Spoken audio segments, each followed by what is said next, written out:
Welcome back, everybody, to Dead Air. We are joined today by Brandon Duran once again. Woo! Hello.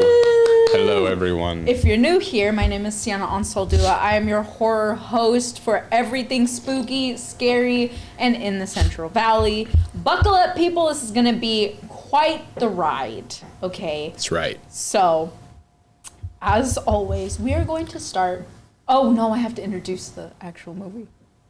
Kylie, you're doing amazing, sweetie. Yeah, you didn't even say the movie. I didn't say the movie. We're talking about The Strangers from 2008. And this is a hard left turn from Rosemary's Baby last week.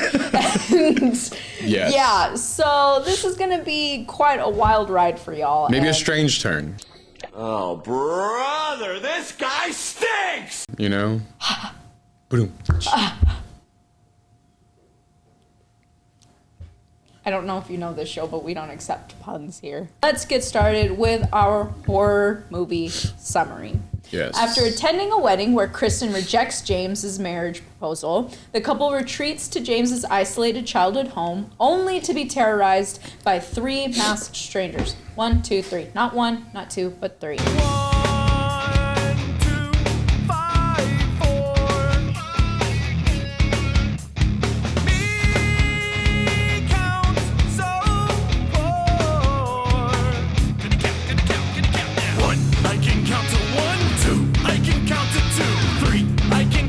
That's right. What begins with eerie knocks at the door quickly escalates into a brutal home invasion as the intruders stalk and psychologically torment the couple throughout the night. Their attempts to escape fail, leading to a tragic accident in which James accidentally kills his friend Mike. Who can tell you what it is really like. I'm Prison Mike! Believing him to be one of the attackers. By dawn, the strangers reveal their chilling motive, because you were home, before brutally stabbing James and Kristen and leaving them for dead. Though Kristen briefly shows signs of life when discovered the next morning. Ready? I'm ready. Because now we have Sienna's thoughts and Brandon's thoughts. We've got Sienna's and Brandon's thoughts. Brandon, give us some thoughts. Yeah, so this one I was really excited to cover because it is one of the first horror movies me and my friends all saw together in theaters the night of the premiere. And so, you know, we thought we were brave. Shout out to the homies, Amir, Steven, Dylan, shout out. We thought we were brave. We said, we got this. We've watched scary movies. We've done this. This is something we've done before. We were not prepared for the level of psychological horror that comes along with The Strangers, okay? Yeah. We sat in Dylan's car, I think, my buddy Dylan. We sat in Dylan's car for a while in the parking lot, just terrified to drive home because we were so scared. Yeah. So the way it starts out, they set the setting so perfectly with it's this like honeymoon aspect. They're in love. They get the record player going. They get the music going. They set it really well. You feel like it's just them. Argue. You feel like it's just their situation. It doesn't feel like there's anything else involved until you literally hear somebody at the door and it's Who's that Pokemon? Oh my goodness. Tabitha? Is that her name? Tabitha. Good. Yeah, it's Tabitha. Yes. So, okay. Tabitha. Dude, the heck? Tabitha. Tabitha's oh my gosh. Like, I'm sorry. Can we call HOA and figure out how Tabitha got into the neighborhood? Because I'm sorry. Yeah. But when she comes to the door, the setting of like, oh, we're not alone anymore. And then she keeps coming back, and then it's just, that made it so real for me and my friends. Because up to that point, a lot of the horror movies that we had seen, and a lot of the ones that were popular and mainstream, were kind of I don't want to say like unrealistic, but Yeah. they were very like kind of grandiose or like a lot of like a big. This was just like somebody knocking at the door. Yeah, absolutely. And it's like what you said when she asks her why us, because you were home. Why are you doing this to us? Because you were home. Like that, oh my, literally, that gave us Chills. We thought about that forever, and we sat and had like weeks long conversations about like, oh my gosh, this is crazy. That could literally, and I think that's what it is. It's Yeah. the thought that could literally happen to anybody. That could be anybody. The masks were so great, such a great touch that were just like subtle but not overly scary. Yeah. You know, I don't know what that kind of art style would be called. Almost reminds me of like a traditional tattoo kind of style where it's not, you know, I thought that was great. Yeah. That was such a good touch. This has absolutely hands down been one of my all-time favorite horror movies forever. Yeah. Because this felt like the start of realistic psychological horror. And I don't think it was a genre that was like touched on well. Yeah, You know, there was a lot that absolutely. did it, but they didn't do it like this, Yeah. you know? And even the scene at the end when she's fighting for her life, basically, and you think it's done, but then you see little glimmers of hope, and, you know, it's... Kill it. Kill the hope. Kill the hope. Kill the hope. They really do. I mean, it's so great. It is so great. I would agree. I think there's so many different levels to this movie that when you watch it for the first time, you completely miss it because it's just so completely horrifying with that Yes. first level of this could really happen to anybody. Yep. They did it because you were there. That's it. That was like the most chilling, scary line they could have added, you know? Absolutely. Because it could have, there was a number of directions it probably could have gone, but Yeah. to keep it so simple and like, so, like, that's it. That's it. You were home. Just here. You were here, dude. We were knocked here. and you answered. That's That's it. crazy. That, Tabitha. first of all, in order to survive a horror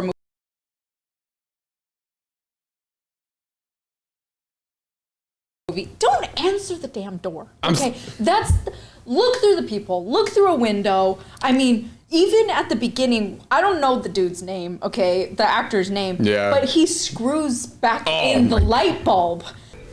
She seemed okay. I mean, I think she would have said if she wasn't. Which means she unscrewed the light bulb so they couldn't see her. Okay. At some point, you know what I would love to see is a horror movie that touches on all the things that everybody just knows already. Welcome to Scream. I know. Hi, this is the Scream episode. Hey, why'd the light bulb get unscrewed? Hold on, that's hey, weird. Did wait you a do damn this? minute. No. Did you do it? No. We're not gonna Okay. screw it back in, okay? I mean, we're gonna lock the door. We're just we're gonna hunker down, can't. and we're just gonna go right now because you know what?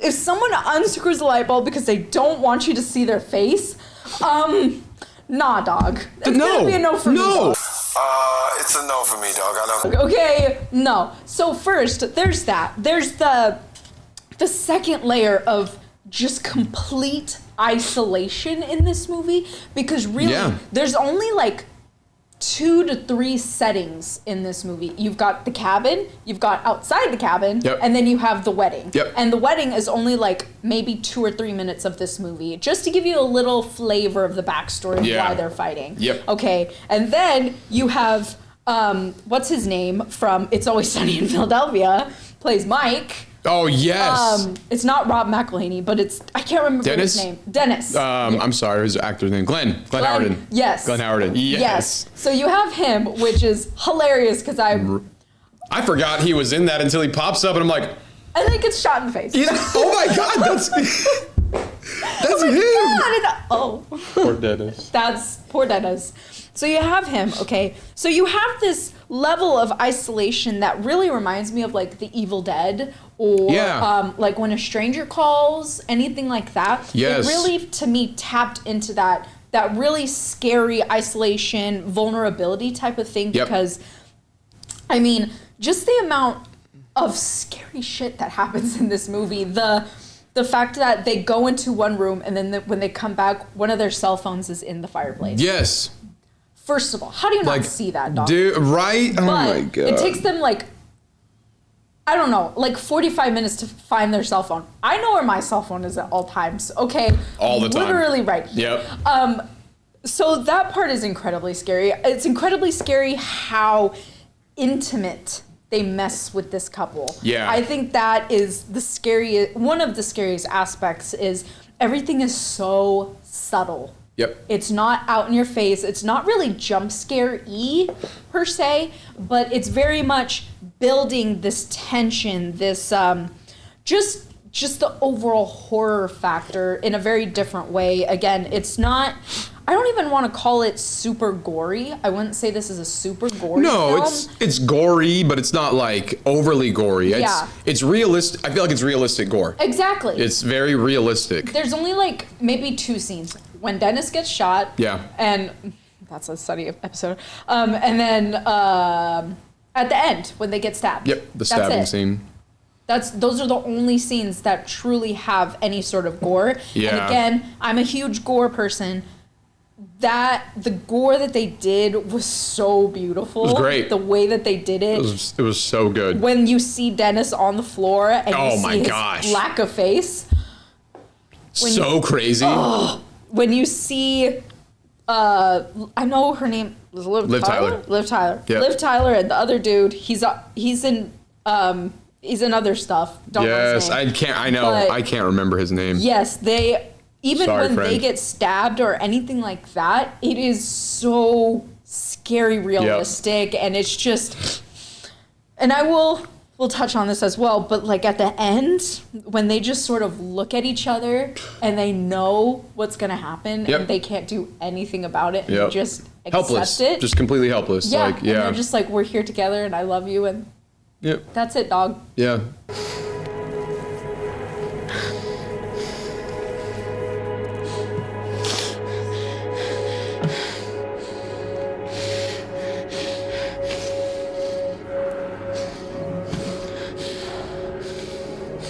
I love you.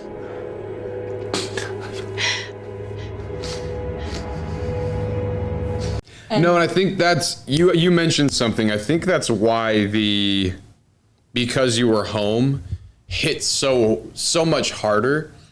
Everything does feel very intimate. Yeah. Everything does feel very it feels very personal. Yeah. It feels like this is very much they're doing this to them for a reason. Yeah. It seems like that. And so for the whole movie, you're getting these little nuggets of torture and these little nuggets of horror that are dropped in that feel very much directed directly at these people for a specific reason. Yeah. And so the whole time you're kind of going through the motions of like, oh dude, I wonder, could this be this? Could this be that? And then when she finally tells the reason, that's because you were home. It's just like, oh my gosh. It changes everything because then all of the things that were being done have a completely different meaning now. Yeah. It's not personal and it's not intimate the way we think it is, you know? It's just because this family is messed up and these are messed up people and the other people are home and that's it. It's intimate because they love to do it. Yeah. And that's like another aspect of this is Yep. it's intimate because you know for sure that they've done it before. Yep. And they've done it so many times that they're really good at it. Yeah. So Oh, no, it's great. It's really scary and it's just such a great movie. And honestly, there is a remake of this movie that came out pretty recently. Yeah. Don't like them. Gonna be honest. Not a fan. I haven't seen the second or the third one, but I know the first one really turned me off to it. So Yeah. I don't know if I'll ever watch them. It seemed like it was going in a little bit of a different direction than this one was. Not as much of the psychological horror and more of the kind of gore in your face jump scare. Not jump scare, but not as subtle. No. Which is what I think was so great about some of these movies is the subtlety. You know, that's what makes it so scary. We've talked about this before. Yeah. You let your mind and your imagination kind of run wild, and that can sometimes be the scariest thing, is like the unknown. Yes. The fear of the unknown. And so you said it, there's so many different like horror elements to this. The isolation, the psychological horror, the torturing of being done. Like there's so many different layers to it. Yeah. It's It's great. It really is. It's so well done. They went in a different direction with the one right afterwards, and I wasn't a fan either, unfortunately. Yeah, unfortunately that one focused heavily on the stupid. So on the stupid decisions, and I'm like, I don't know if I could finish It's like, listen, we this. get it. We know what this is, but can we just stop? Can you put a little effort into At some it? point, somebody's going to have to be smart enough. I know, Like, come and on. nobody is. Nope. And it's just a little ridiculous. But yeah, with this one, So, Brandon, you have not been here for this new segment, and therefore you have not heard oh, this jingle the theme too? song Wow. to this segment, and you're gonna hear it a cappella. Oh, so I yay. hope you're ready. Okay? I'm ready. I'm so ready. Are you ready? I'm ready. Because we have Sienna's Music Mayhem segment. Sienna's Music Mayhem segment. This is the best part. Sienna's Music Mayhem segment. Yes. Well done. Thank Well you. done. Thank you so much. Thank you. Okay, so this is where we talk about the music in this horror movie, specially requested by my father, okay? As a massive audiophile and as somebody who thinks that that's the term, isn't it? If you're a fan. I don't know, but I think it's it is. cool. I think it is. I could be wrong. But I also think music is such a key part of horror movies Yeah. because you see which ones do it different. You see which ones do it well. Yeah. And let's be real here. Of the, 3 or 4 main horror theme songs that everybody knows, the ones that everybody stand out. Yep. And so when you do the music right, it can not only like set the entire stage for the movie because like music is also very emotional and very like there's a lot of feel behind music. Yeah, so for when you sure. pair that with what you see, it's what it is it's touching on all of the senses. Yeah. You pair with what you see, with what you think, with what you hear, and it completely changes the entire feel of the movie, which is why movies like The Strangers did such a good job with the music as well too. Yes.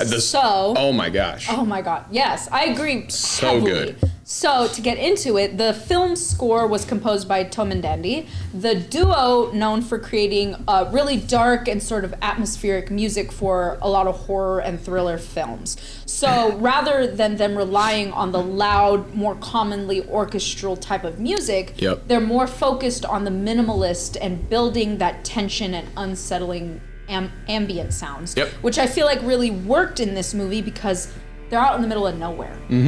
Literally in the middle of nowhere. They never describe where this film actually takes place. Nope. So again, really scary. That's also another thing that made it creepy. Was, Absolutely. hey, this is real. We're not going to tell you where it happened though. Could have been your It's so neighbor's good. house. You never know. That's You never know. Thanks, guys. Thanks.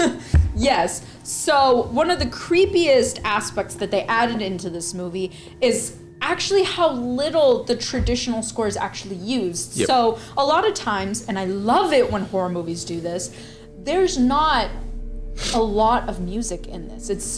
It deals heavily with silence, Yeah. which can be so much more powerful than having big, huge sounds for you guys to know what exactly is going to happen next. Yeah. The fact that this duo really just leaves you hanging and then something big happens, so you never really know when something is going to happen because they just leave you in silence. Yep. All the time. Yep. And I love that. Yep. So, but when they do use music, it adds to the creepy factor because there's that record player that Liv Tyler always uses. Yeah. Or she tries to turn on. Yep. And then it turns off and then it turns back on without her doing it. So this is used with more vintage country and folk songs to create that contrast from the more modern take on this movie. Yep. So it really adds that creepy factor because then the record skips Yeah. or it continues with the same song over and over and over again, even though the record ended. Yeah. So to me, this is really scary. So when like a couple of the songs that they heavily used is Mama Tried by Merle Haggard and Sprout and the Bean by Joanna Newsom, which again adds to that eerie calmness within this movie. Yep. And just it's really scary. Yeah. I love that. I love the way that this movie, and a lot of the movies that I've talked about before, their music style, soundtrack, score, all that kind of stuff, is either very subtle and it matches the horror movie perfectly, or it's used very heavily and Yeah. it also matches the horror movie perfectly. Yep. So I think, like you were saying, I think the music in a movie is, specifically in a horror movie, Yeah. is so incredibly important and so incredibly just changing to the meaning of the movie, to how the audience perceives it, Yep. and how it changes the tone to what you're watching. 100%. So I love that. Yep. So like we said before, this was actually director Brian Bertino's Do it. choice. He avoided overusing the jump scare stingers in the music. So Yeah. whenever something happens, you don't get that sharp uptick of a music or a song or anything. Like whatever. Exactly. Yeah. Yeah, you don't hear You're that. waiting for the thing to happen. In a lot of other horror movies, I mean 90% of horror movies, Yeah. when the tension is building and the jump scare is about to happen, or the whatever it is, the turning point in the movie is about to happen, there's always that auditory noise that you can kind of hear in the background that's like crescendoing to a point, and then it has this like noise that it makes, and it Yeah. all happens, which is great, you know, and it does fit a lot of the themes of what's going on, but Right. it's like you said, this is so good because it doesn't have that, and so Exactly. you're waiting the entire time for things to happen. There's no point where you're like, oh, okay, cool, there's no music going on, I'm fine. not gonna be, yes, Yeah. oh, the music's coming, oh god, I watched, no. There's You none of don't know that. when it's coming. It can be at any point, and that's what was so good about it. Yes. So yeah, It just makes this movie so good because you're constantly held with that tension throughout the entire thing. Yeah. And for a movie to do that is so incredibly special and rare, and for it to hit in the same way, yeah. it's great. It's wonderful. And that's So- why I think it is so. It's not easy to make a horror movie in general. Horror movies, I think, are actually one of the hardest genres to nail and to make a good horror movie, because Absolutely. horror is and fear is like such a powerful emotion. And so in order to like evoke that, you have to touch on so many different layers, and depending on what the movie is. But for something like this with like psychological horror, Yeah. it is very difficult to find the right auditory noises, the right like music, the right score that's not going to overwhelm the psychological aspect and allow the music to kind of paint a different picture for the audience, because that's a big thing too, is music, because it is so emotional. If you put the wrong song in the movie, or you put the wrong thing, the feeling that the audience member could get from the music they're hearing could completely differ from the scene that's being displayed. Yeah. And so when there is no music and what you're seeing is what you're seeing and you're feeling what you see, it's totally different. And that's why he did such a good job with this. Yeah, he really did. And I think I talk a lot about the practical effects and the gore in a horror movie, but Yeah. composing a music score to go with what you're seeing on screen is a completely different art form. Yep. That is also incredibly important, and like I've said multiple times before, can completely change how you see and what you see on the screen. Yep. So having that ear for that is so important and so incredible when it's done so right. Yeah. And like I said, it's just another art form, and I think this really touches on during this timeline of horror in the early 2000s. This came out in 2008. A lot of the horror movies would have those big name songs. You'd have a lot Yeah. of those new metal songs, Mudvayne, Linkin Park, that kind of thing, Yep. in these movies. For this movie to not have any of that, to have something that is, to have country music from the 70s, Yeah. if they had music, and to rely on the ambient sounds, footsteps Yeah. of the killers, of that kind of thing, is so good. It reminded me and of so like another life-changing. movie, another horror movie that came out a few years later that was using music from the 50s or 60s. It was like that. And I'm not going to name the movie because we're talking about a different movie. But it's like the ukulele kind of style songs and music. I can't remember the name of the artist. I am totally blanking right. Tiny Tim. That's his name, right? Insidious. Thank you. Oh my gosh. The last movie we went over.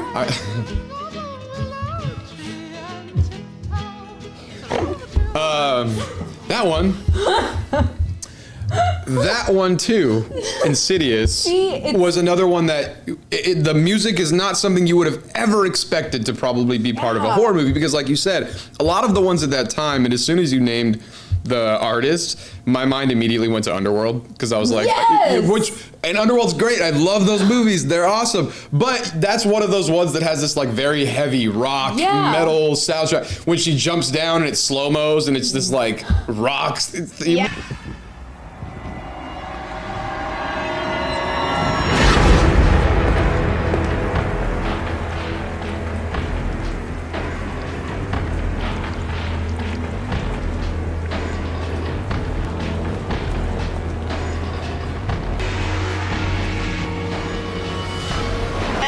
Which is great. It fits that. But that's what a lot of those movies at that time were doing. So to do something that doesn't have a major score, like this big soundtrack, doesn't have a bunch of major modern artists, and you're using a 1950s, 60s, or 70s country music star, it's a completely different feel for the audience. It's so... It really is. It really is. So yeah, it's great. Music is, that's why I'm such a big music fan in general. Yeah. Because it is so powerful. But when it comes to music and movies together, oh my gosh. You get the entire picture painted for you if it's done right. And he did it with the score. Just makes it art. It makes it art. Beautiful. I love it. Okay, and for our last segment, I don't know if you remember this, for Scarometer. I hope you're ready. Because we have Scarometer that meters as you get scared. I remember that part. I remember that part. Get scared. Yay! I did remember that part. Wow. A little slight bit. Redemption. Yes. Okay. Slight. Brandon, how would you rate this movie on a scale of 1 to 10? 10 out of 10. 10 out of 10. Yeah, absolutely. Hands down, 10 out of 10. Yeah. And I don't say that about a lot of movies, but when it comes to horror, and if you're talking just nailing a specific genre, there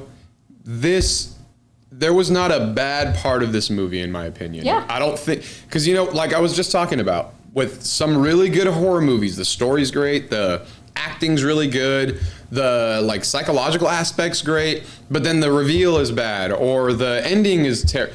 Everything about this movie from start to finish as a horror movie is just so well done. Yep. And that's typically how I like to rate the movies. If every part of the movie, start, middle, finish, is great, and there's no part where I'm like, oh, everything was great with this movie. This is an absolute 10 out of 10, and it's actually one that me and my friends always used to recommend to everybody. Really? When they were talking about not being horror movie fans, This is the movie? We would always, because a lot of our friends were always like, we don't like horror movies, we don't like ghosts, we don't like the demon stuff. And we're like, oh, watch this. This is just a down-home country movie. They get back from a wedding. Oh, no. They go to a wedding, guys. Oh, no. Yeah, so we were great friends. We were really good friends. No, it's not. It's not. You made this person's. You made this movie someone's first horror movie. Multiple friends, I'm sure, out there. Shout out again, multiple friends. Whoever it was. Shout out to those. Shout out to the ones. They're probably not friends with us anymore because we told them to watch this movie. But no, absolutely hands down, 10 out of 10. One, in my opinion, truly one of the best horror movies that's ever been done. I don't know if there is a better psychological horror movie than The Strangers. that's And I know there's a lot of really good ones. Cabin Fever. There's a lot of, I think a lot of those. Cabin Fever is very different. No, it is. It's so different. There's a lot of like, you know what? Because I think this is very straight psychological. Yeah. There's no slasher elements to it, kind of like Scream is. You know, there's no gore, kind of like you said, where it's overtly gory. There's no spiritual aspect. There's none of that. Yeah. This is literally just straight psychological mind. You make it up. You don't know. We don't know. You were home. That's all I do know. So yeah, 10 out of 10. 100%. I would also rate it at least a 10 out of 10. At least. Or a 12 out of 10. See? Peace and love. Yes, I think everything you mentioned is incredibly true. I think the different levels of horror in this, not just the upfront, but when you leave this movie, you no longer feel safe. Nope. And that for a horror movie to do that it's done its job. Yep. So, well, thank you everybody for watching. Thank you, Brandon, for joining us this week. Yes, and thank you. We will be joined by Brandon again next week. We got a lot of appearances by me coming up. Yes, we got a lot. Yeah, we got some good movies Brandon in the pipeline, guys. No, I'm so ready. Not ready. I'm very ready. It's actually. not Terrifier level. No, and that's why I'm ready, because I know these movies. I've watched them. I'm familiar with them. We're friends. We're good. It's when you tell me, watch this friendly Christmas movie.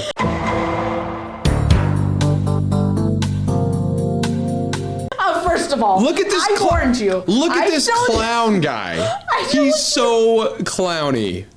First of all, I told Clowny. That's a great reference. I know. But I know. I warned you. Hey, it's gonna make you uncomfortable. I'm sorry, and you agreed. Now, next week we are going to be going over Hellraiser, and oh my God, this is another one of my absolute favorite of all time movies. So prepare yourselves. Buckle Watch up. it now.